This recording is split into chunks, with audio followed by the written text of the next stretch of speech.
शामी साहब, सर मौजूदा हालात में ये कितनी बड़ी अचीवमेंट है?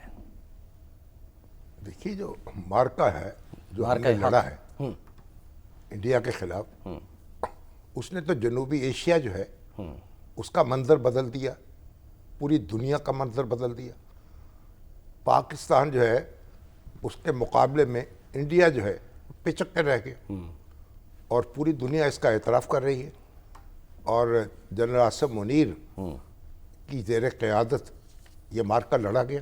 यानी सियासी क़यादत तो शहबाज शरीफ साहब के पास थी और अस्करी क़यादत इनके पास थी, और दोनों ने मिलकर तारीख़ का रुख बदल दिया और अब उसका एतराफ़ किया गया है।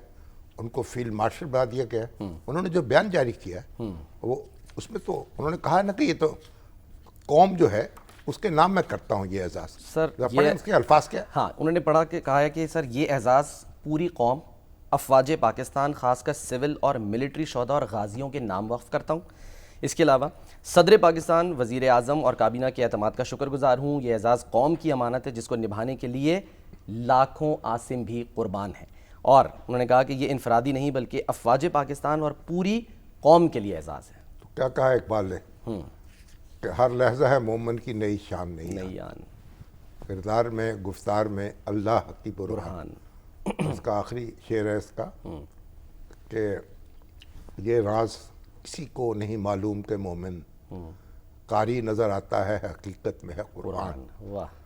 तो ये पहले हाफिज़ Quran chief of army staff है पाकिस्तान के। सही। और कुरान इनके सीने में है, इनकी ज़ुबान पर है और एक इबादत गुजार हैं, अल्लाह पे यकीन रखने वाले। और जनरल ज़ियाउल हक जो हैं वो भी एक इंतहाई इबादत गुजार शख्स थे। हाफिज़ नहीं थे, लेकिन हाफिज़ नहीं थे, लेकिन कुरान जो है वो उनकी ज़ुबान पे रहता था, उनकी जेब में कुरान होता था। और जब भी फुर्सत मिलती कुरान जो है उसे उसका तलावत शुरू कर देते। वो अपने जो एडीसी थे एजाजी कैप्टन पीर मोहम्मद, उनके यहाँ एक शादी की तकरीब थी, वहाँ जा रहे थे ज़ियाउल हक साहब के हरीपुर में। अच्छा। तो वो उनका जो हेलीकॉप्टर है वो तूफान की जद में आ गए। अच्छा। उसको उतरना पड़ा और हचकोले खा रहा था और सब मायूस हो चुके थे लोग कि भाई ये बचेगा नहीं, गिर जाएगा। लेकिन वो बच गया। जो लोग उनके साथ मौजूद थे वो कहते हैं वो तलावत कर रहे थे और उन्होंने एक लहजे के लिए भी परेशानी का इज़हार नहीं किया, आंख उठाकर नहीं देखा और कुरान पढ़ते रहे और वो हिफाजत के साथ उतर गया।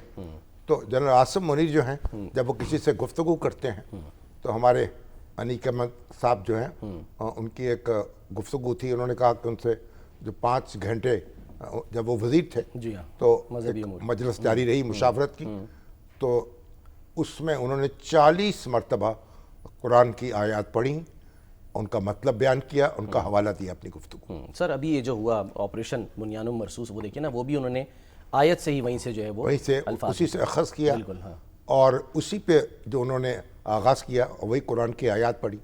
कैसे अल्लाह ताला जो है वो थोड़े लोगों को बड़े लश्कर जो हैं उन पर फतेह अता करता है। और फिर बहरहाल जो कुछ हुआ वो दुनिया ने देख लिया। सर इस तरह आगे भी आते हैं, इस अब पे देखें थोड़ा सा माजी की तरफ। हाँ। अब देखें, हमारे पहले फील्ड मार्शल तो अयूब खान थे ना। हाँ जी।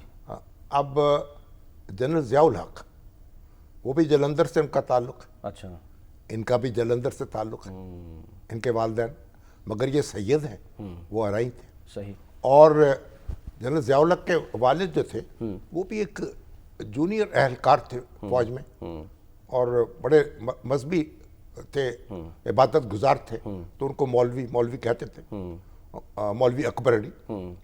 और इस तरह आप देखें इनके वालिद जो हैं वो टीचर थे और उनका ताल्लुक़ भी जलंधर से था, हिजरत करके यहाँ आए और पढ़ाते थे।